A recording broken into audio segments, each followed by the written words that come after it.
자, 좋은 아침입니다. 우리 찬양하시면서 굿모닝 채플 함께 들으시겠습니다. 나의 피난처 예수 의지해요. 나의 피난처 예수 의지해요. 나의 가는 길에 거센 바람 몰아쳐와도 나의 피난처 예수 의지해요. 나는 영원히 주님 사랑해요. 나는 영원히 주님 사랑해요.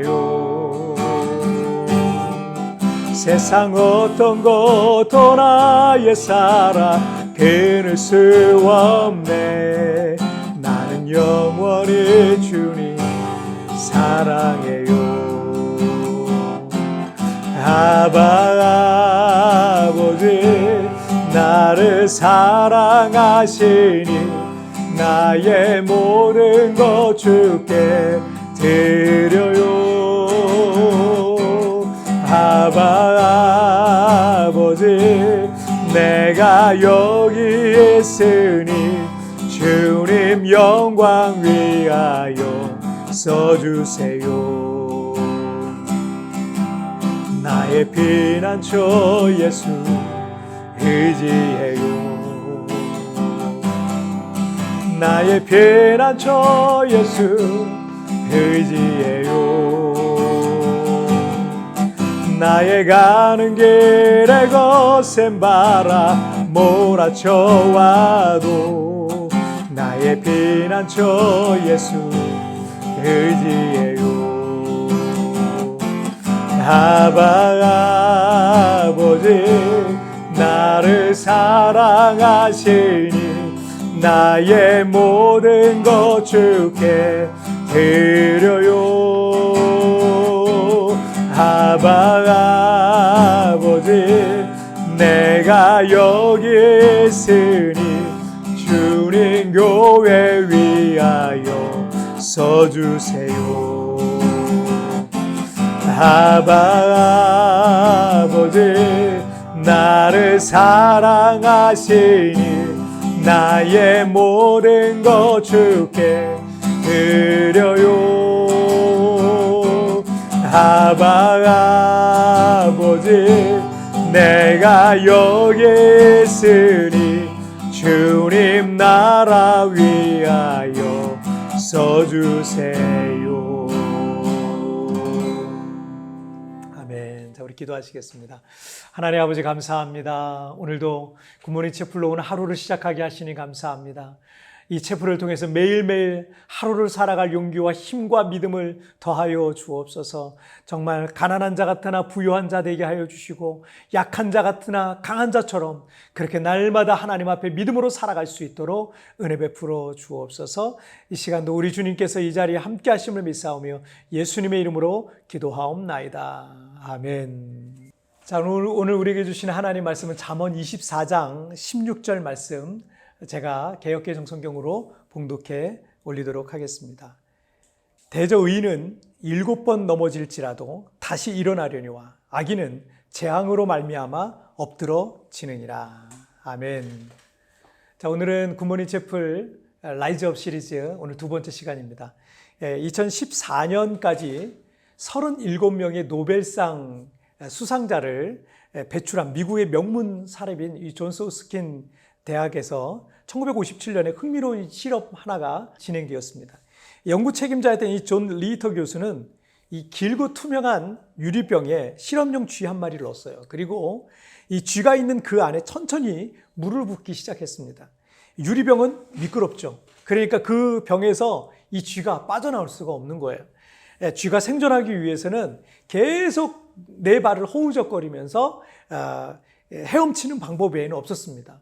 이 실험은 쥐가 극단적인 어떤 두려운 상황 속에 이르렀을 때 과연 얼마나 버틸 수 있을까 하는 조금 잔인할 수도 있는 그런 관찰 실험이었습니다.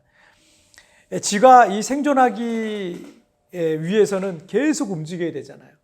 그래서 계속 발을 이제 허우적거리면서 헤엄치는데, 그런데 똑같은 조건을 가지고 여러 마리의 쥐를 실험해 봤어요. 그런데 놀랍게도 그 중에는 어떤지는요, 60시간이나 버텨낸 정말 강철 체력을 갖고 있는 수영 선수급 그런 체력을 갖고 있는 그런 쥐가 있었어요. 하지만 어떤 쥐의 경우는 15분 만에 포기하고 물에서 점점 익사해서 죽어가고 있었습니다. 그 이유가 무엇이었을까요? 과연 이게 체력에 관한 문제뿐이었을까요? 그래서 연구팀은 이를 확인해 보기 위해서 이 다른 쥐들을 샘플로 이제 뽑아서 약간의 이제 변형된 실험을 이제 하게 됩니다. 그것은 쥐들이 안간 힘을 다해서 막 빠져 죽지 않으려고 안간 힘을 다해서 이제 막 헤엄을 치다가 힘이 빠질 거 아니에요. 그러면 이제 절망의 순간에 이르렀다고 판단되면 그때 쥐를 물에서 건져주는 거예요.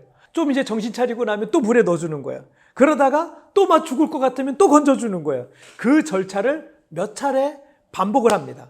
그래서 이 쥐에게 포기하지만 않으면 살아남을 수 있다라는 이 희망을 그 쥐에게 심어주기 위한 그런 절차를 이제 만들었던 거죠. 자, 그렇게 희망을 훈련시킨 쥐들을 대상으로 처음에 했던 이 실험을 다시 반복해 보기로 했습니다. 그러니까 훈련된 쥐들이죠. 그러니까 쥐가 체력적으로 중간에 힘들어해도 이번에는 바로 전에처럼 건져주지 않고요. 어떻게 되는지를 한번 살펴보기로 했습니다. 그런데 여러분, 놀라운 결과가 나왔어요. 이 놀랍게도 그 희망을 갖게 된 쥐들이요, 모두 다 평균 60시간 이상을 헤엄쳤다는 거예요. 어떤 쥐도 15분 만에 포기하지 않았다고 합니다. 그러니까 원래부터 체력적으로 가장 약한 쥐들도 분명히 있었을 겁니다. 하지만 희망이라는 것을 훈련한 쥐들은 결코 뒤처지지 않는 저력, 즉 희망의 저력을 보여줬다는 거죠. 희망이라는 것이 없는 사람과 희망이라는 것을 품고 살아가는 사람에게도 동일한 삶의 결과가 나타나게 됩니다. 극단적인 두려움과 마지막 절망의 순간을 만나더라도 희망을 갖고 있는 사람은요, 다시 일어나게 돼 있어요. 잠언 24장 16절 말씀에서 말씀하고 있는 바와 같이 7번 넘어져도 8번 다시 일어나는 그런 놀라운 저력을 보여주는 거죠. 희망이라는 것은 우리에게 세상을 살아갈 수 있는 힘과 능력이 되는 겁니다. 세상 사람들은 우리가 갖고 있는 이런 신앙생활을 비꼬면서 희망 고문하지 말라라고 말하면서 복음을 받아들이지 않고 복음을 거부하는 사람도 있어요. 그런데 예수 그리스도의 복음만큼 확실한 희망도 없습니다. 복음서에 보면 인생의 절망을 경험했던 많은 사람들이 예수 그리스도 앞에 왔을 때 그들의 인생은 구원을 받을 수가 있었던 겁니다. 이민 생활에 대해서 아시는 분은 아시겠지만 우리가 살고 있는 이 필리핀 세부에서의 생활 역시 쉽지 않은 것들도 있어요. 뜻하지 않은 두려움과 어떤 절망적인 순간을 경험하는 분들도 있습니다. 물론 한국이나 다른 어디든 저는 마찬가지일 거라 생각이 들어요. 그러나 지금 우리가 호흡하고 있다는 것은 내가 살아있다라는 걸 말해요. 내가 살아있다라는 것은 여전히 나에게 기회가 남아있다라는 것을 의미하기도 합니다. 여러분, 아직 끝나지 않았습니다. 너무 일찍 포기하지 마세요. 희망 하나만 있어도 우리에게는 새로운 기회는 다시 오게 되어 있습니다. 이미 지나간 기회에 아쉬워하지 마시고 여러분, 지금부터 새로운 기회를 만들어 가시면 됩니다. 잠언의 말씀과 같이 7번 넘어져도 8번 다시 일어나는 그런 믿음의 저력, 또 희망의 저력을 소유하시길 바랍니다. 그리고 그 희망이 가진 저력으로 여러분의 인생에 새로운 인생의 제2의 전성기를 써가시기를 주의 이름으로 축복합니다. 자, 우리 기도하시겠습니다. 살아계신 하나님 아버지, 감사합니다. 오늘 희망이 가진 저력에 대해서 하나님 말씀을 함께 나눴습니다. 의인은 7번 넘어져도 8번 다시 일어나는 것처럼 예수 그리스도를 믿는 자들에게는 능치 못할 일이 없는 줄 믿사오니 하나님, 어떤 환경, 어떤 조건 속에서도 포기하지 아니하고 너무 일찍 포기하지 말고 주님 붙들고 말씀 붙들고 기도하면서 이 어려운 시기를 믿음으로 승리해 나갈 수 있도록 주여 나를 붙잡아 주옵소서. 그 믿음의 저력, 희망의 저력을 가지고 다시 일어나는 오늘 하루 되게 하여 주옵소서. 감사하며 예수님의 이름으로 기도하옵나이다. 아멘. 여러분 뒤편에 나오는 오늘의 묵상 보시면서 개인적으로 묵상하시고요. 짧게라도 뜨겁게 기도하시면서 오늘 하루 시작하시기를 바랍니다. 여러분 내일 우리 굿모닝 채플에서 뵙도록 하겠습니다. 승리하세요. 아직 끝나지 않았습니다. 너무 일찍 포기하지 마십시오. 희망 하나만 있어도 우리에게는 새로운 기회는 계속 오게 되어 있습니다. 성공의 문 바로 앞에서 포기하는 사람들은 실패를 반복할 수밖에 없습니다. 오래도록 바라던 일들 중에 포기해버린 것은 무엇입니까?